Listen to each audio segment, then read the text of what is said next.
On va voir dans ce cours les polyolosides ou polyosides, qui sont des molécules qui sont composées uniquement d'ose ou de dérivés d'ose. On a deux types, les polyosides de réserve et les polyosides de constitution. Les polyosides de réserve ont pour fonction de mettre en réserve le glucose, comme l'amidon ou le glycogène. Les polyosides de constitution entrent dans la structure de la cellule. On les retrouve dans la membrane plasmique. L'amidon, c'est un polyoside de réserve qui est en fait un enchaînement de molécules d'alpha-déglucose. Il sert à mettre en réserve le glucose chez les végétaux. On le retrouve dans les céréales et dans les légumes, comme les pommes de terre.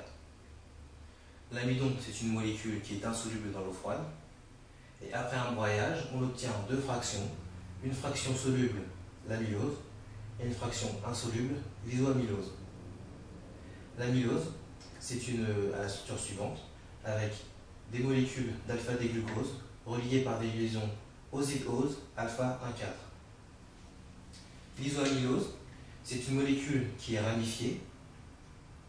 On retrouve dans l'isoamylose des liaisons osidose alpha 1,4 et des liaisons osidose alpha 1,6. Il y a 20 résidus de glucose entre deux ramifications. Après une hydrolyse de l'isoamylose par l'alpha-amylase, on obtient du maltose, donc deux résidus glucose reliés par une liaison 1,4, du maltotriose, 3 résidus de glucose reliés par des liaisons 1,4, et des dextrines alpha, qui sont 3 résidus de glucose avec une ramification, donc des liaisons 1,4 et des liaisons 1,6.